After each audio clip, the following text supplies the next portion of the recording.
आजम खान को लेकर जैसा शोर उत्तर प्रदेश में है, बिहार में भी कुछ वैसी ही आवाजें गूंज रही हैं। 3 दशक तक सीवान की सियासत के बेताज बादशाह रहे पूर्व सांसद मरहूम डॉक्टर शहाबुद्दीन की बीवी हिना शहाब को राज्यसभा न भेजने से गुस्साए समर्थक राष्ट्रीय जनता दल यानी आरजेडी के खिलाफ बगावत पर उतर आए हैं।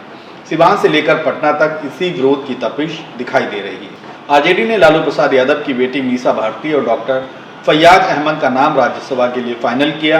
लालू यादव, तेजस्वी यादव और तेज प्रताप की मौजूदगी में दोनों प्रत्याशियों ने नामांकन कराया है।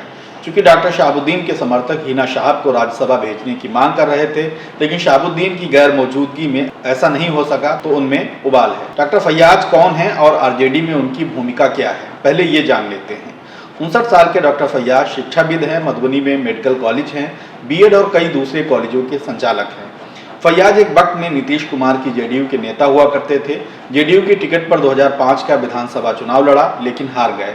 बाद में आरजेडी में शामिल हो गए। 2010 और 15 में आरजेडी से मधुबनी की 20वीं सीट से 2 बार विधायक बने हैं। 2020 का चुनाव हार गए तो अब पार्टी ने उन्हें राज्यसभा भेजने का फैसला किया है।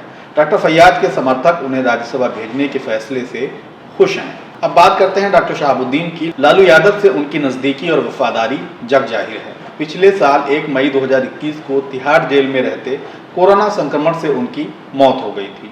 उनकी बॉडी सीवान लाने की हरचंद कोशिशें हुई, लेकिन कोविड प्रोटोकॉल के चलते उन्हें दिल्ली के एक कब्रिस्तान में दफन कर दिया गया। डॉक्टर शहाबुद्दीन के कई पहलू हैं। वह एक राजनेता थे। 1990 में महज 23 साल की उम्र में सीवान की जीरादेई विधानसभा से जेल में रहकर निर्दलीय पहला चुनाव लड़ा और जीता, विधायक बने। सीवान से 4 बार सांसद और 2 बार विधायक रहे। लेकिन 53 साल की जिंदगी में डॉक्टर शहाबुद्दीन की दूसरी पहचान बाहुबली, माफिया और एक डॉन की भी रही है। एक रिपोर्ट के मुताबिक उन पर करीब 56 मुकदमे दर्ज थे, जिनमें कई जघन्य मामले हैं, जिनकी वजह से शहाबुद्दीन ने अपनी जिंदगी के 18 साल जेल में गुजारे और आखिर में जेल से ही फना हो गए। जेल के अलावा जिला बदर और दूसरी कार्रवाइयों के चलते वह 13 साल तक सीवान से बाहर रहे हैं। यानी जब वह जेल में नहीं होते तो सीवान से बाहर रह रहे होते। शहाबुद्दीन पॉलिटिकल साइंस में पीएचडी हैं, छात्र नेता रहे। राजनीति चुनना हो या उसकी पढ़ाई करना, ये सियासत में उनकी दिलचस्पी जताता है। लेकिन राजनीति के साथ अपराध भी उनकी जिंदगी से ऐसा जुड़ा जो आखिरी सांस तक खत्म नहीं हुआ। सीवान में किसी के लिए वे मसीहा और फरिश्ता थे तो किसी के लिए खलनायक। उन पर नेताओं से लेकर व्यापारियों तक कईयों के कत्ल के इल्जाम थे।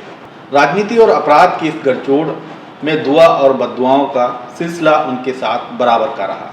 रघुनाथपुर से आरजेडी के विधायक हरिशंकर यादव ने हिना शहाब को राज्यसभा उम्मीदवार न बनाए जाने पर कहा कि इसका असर पूरे बिहार पर पड़ेगा और चुनाव में आरजेडी को नुकसान हो सकता है। हरिशंकर यादव वही हैं जो शहाबुद्दीन को भगवान की तरह मानते थे। उन्होंने कहा कि हिना शहाब जहां रहेंगी, हम उनके साथ रहेंगे। हरिशंकर की तरह शहाबुद्दीन के ऐसे कई वफादार हैं जो उनके बाद भी परिवार के साथ खड़े हुए हैं। डॉक्टर शहाबुद्दीन और हिना शहाब के 3 बच्चे हैं, 2 बेटियां और 1 बेटा।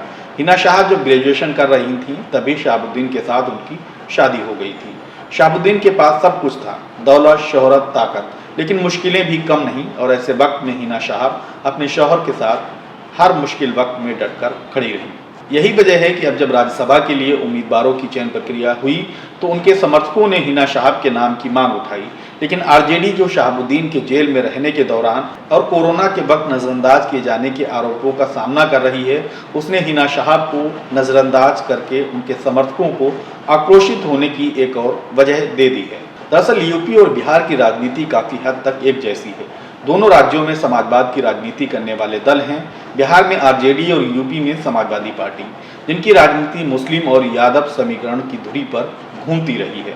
और अब वे अपनी पॉलिटिक्स को ट्विस्ट दे रहे हैं तो इन पार्टियों की बुनियाद से जुड़े मुस्लिम नेता अलग थलग किए जा रहे हैं या खुद को ऐसा महसूस कर रहे हैं।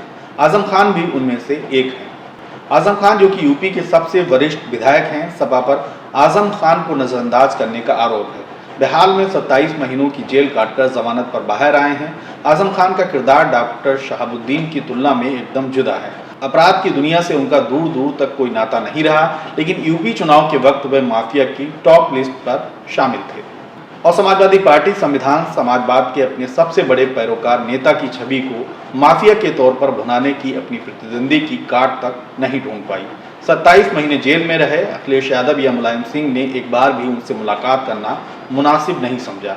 इसलिए आजम खान के समर्थक भी उन्हें समाजवादी पार्टी छोड़ने की चाहत रखते हैं। लेकिन आजम खान हो या हिना शाह, क्या उनके पास समाजवादी पार्टी या आरजेडी से अलग होने का कोई विकल्प है? बिहार या यूपी, क्या मुस्लिम समाज इन नेताओं के साथ खड़ा होगा? पूरे देश की राजनीति बदल गई है और मुस्लिम समाज के सामने भी ऐसे कई सवाल हैं। ये अलग बात है कि आजम खान या हिना शाह शायद ही हाल फिलहाल की परिस्थितियों में पार्टियों से अलग होने का फैसला कर पाएं। बहरहाल आपको यहाँ ये भी बता दें कि आजम खान 27 महीनों के बाद जेल से बाहर हैं। इस बीच वे दिल्ली गए थे, जहाँ उनकी तबीयत बिगड़ गई और उन्हें दिल्ली के सर गंगा राम अस्पताल में भर्ती कराया गया है। उनके समर्थक चाहने वाले एक बार फिर उनकी सेहत को लेकर दुआएं कर रहे हैं। दोस्तों, आपसे अपील है कि वीडियो पसंद आए तो इसे लाइक करें, चैनल को सब्सक्राइब जरूर करें।